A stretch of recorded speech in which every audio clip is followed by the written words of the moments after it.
Hey Brainiacs, and welcome to Brainwaves, where we explore the corners of your mind. Join us as we discover the top 5 ways your mind plays tricks on you. Number 5, illusory correlation. Imagine your friend believes that every time they wear their lucky socks, something good happens. They might think their lucky socks make good things happen. Now imagine they wear those socks and something good does happen, like they find some money on the ground. They might think, see, my lucky socks brought me good luck. Illusory correlation is when our brain makes a connection between two things that might not really be connected. It's like thinking that wearing lucky socks actually brings good luck. Our brain tries to find patterns, even when they're not really there. Let's say your friend also wears those lucky socks on a different day, but nothing special happens. Or maybe they wear different socks and still have good things happen.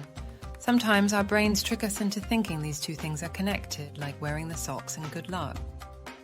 It involves the tendency to overestimate the association between variables that are not actually related, or to misinterpret coincidental events as meaningful patterns. But really, good luck might happen with or without the socks. This phenomenon can lead to incorrect judgments and stereotypes. So, illusory correlation is when our brain makes us believe that two things are connected, like lucky socks and good luck, even if they might not be connected at all. Examples of illusory correlation. Superstitions. Believing that certain actions, such as 4-leaf clovers or avoiding black cats, are associated with particular outcomes, like success or failure, even though there is no rational basis for such beliefs. It's important to look closely and see if there's really a true connection before we believe something like that. Stereotypes, associating certain characteristics with specific groups of people based on limited or biased observations. For example, assuming that all individuals with tattoos are more likely to be criminals. Gambling, associating certain rituals or behaviors with winning streaks in gambling, such as wearing a lucky charm or using a specific strategy. Even though these actions have no actual influence on the outcome of the game. Overall, illusory correlation highlights the importance of critical thinking and skepticism in evaluating information and making informed judgments to avoid falling prey to cognitive biases. Number 4, the Dunning-Kruger effect. Imagine you're playing a video game and you think you're really good at it. You believe you're the best player ever, but as you play more and more, you start to realize that there are parts of the game you don't understand very well. The Dunning-Kruger effect is a bit like that. It's when people think they're really, really good at something, but they actually don't know as much as they think. It's like when you start learning a new subject at school and you feel like you know everything, but then you find out there's so much more to learn. This bias occurs due to a lack of metacognitive ability, the capacity to accurately evaluate one's own competence or incompetence. For instance, a novice driver who has recently obtained their driver's license may overestimate their driving skills, leading to risky behavior on the road. They might believe they are excellent drivers despite their limited experience, sometimes leading to serious repercussions. An employee who lacks the necessary skills for their job may inaccurately assess their performance as satisfactory or even exceptional. They may fail to recognize their shortcomings and resist feedback or training because they believe they are already proficient. People who are affected by the Dunning-Kruger effect might not realize they're making mistakes. They might not ask for help because they believe they don't need it. But the more they learn and practice, the more they begin to understand that there's a lot they didn't know before. It's important for all of us to remember that we can always learn more and get better at things, no matter how good we think we are at first. And it's okay to ask for help when we need it.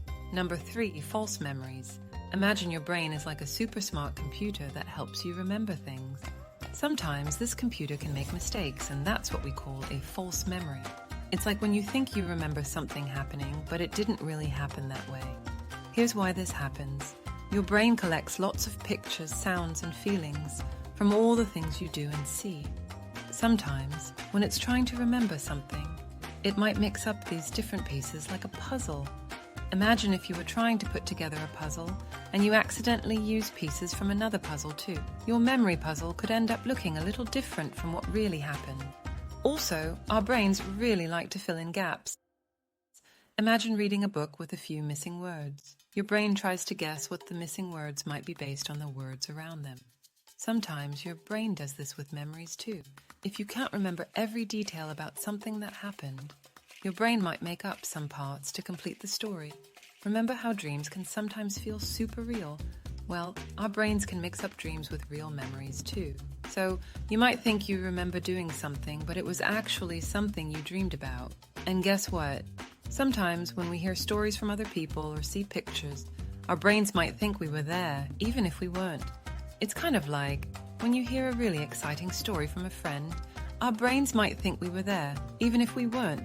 So our amazing brain is like a super good storyteller, but sometimes it mixes up the details and makes memories that didn't really happen. So it's important to ask lots of questions and try to remember things as best as we can, but also know that sometimes our memory puzzle might have a few extra pieces in it. Number 2, anchoring bias. Imagine you're trying to guess how much a big jar of colorful candies weighs. You don't know the answer, so you start thinking. But then, the person who brought the jar tells you, I think it's around 100 grams. That's what we call an anchor. Anchoring bias is when your brain gets stuck on an initial number or idea. Instead of starting fresh, your brain uses that first number as a guide, just like when you heard the 100 grams for the candy jar. So you might guess something close to 100 grams because that number is stuck in your head. This happens because your brain likes shortcuts. It's like when you're in a hurry and take a familiar path to school. Your brain sometimes takes shortcuts with numbers too. It's easier to start with a number you already heard than to come up with a completely new guess. But here's the tricky part. That first number you heard might not actually be the right one. So it's important to remember that just because you heard a number first doesn't mean it's the right one. It's like trying different paths. Sometimes the shortcut works, but sometimes it leads you the wrong way. And the number 1 ways your mind plays tricks on you. Confirmation bias. Imagine the sky or the ocean. You feel happy because you like blue so much. But what if you started to believe that only blue things are good and everything else is not as good? Confirmation bias is a bit like that. It's when your brain likes to listen to things that agree with what you already think. It's like if you only wanted to hear stories that say blue things are the best. You might ignore stories that talk about other colors being nice too. Confirmation bias is interpreting ambiguous or anecdotal evidence in a way that confirms pre-existing beliefs or expectations. In relationships, confirmation bias can lead individuals to interpret their partner's actions in a way that confirms their preconceived notions about them, whether positive or negative, while overlooking evidence to the contrary. When you hear things that agree with what you already believe, it makes you feel like you know a lot and you're super smart. Superstitions. If someone believes in superstitions, such as a black cat being bad luck, they may notice instances where a black cat crosses their path before a negative event, but ignore instances where it doesn't happen. Political beliefs. A person who strongly believes in a particular political ideology may only seek out news sources or information that aligns with their views, while dismissing or discrediting opposing viewpoints. Medical diagnosis. Patients may seek out information that supports their self-diagnosis or ignore symptoms that contradict their beliefs about their health condition, potentially leading to misinterpretation or delay in seeking appropriate medical care. Why does your brain do this? Well, your brain really likes feeling right. It's like getting a gold star for your brain. But the tricky part is that sometimes things that are different from what you know might also be interesting and important. If you only pay attention to one side of things, you might miss out on learning new stuff or understanding how other colors can be cool too. So, it's good to remember that while you really like blue, there are lots of other colors in the rainbow that are great in their own ways. Thanks for watching. And if you enjoyed this video, don't forget to subscribe, like, and ring that notification bell for more great videos. See you next time.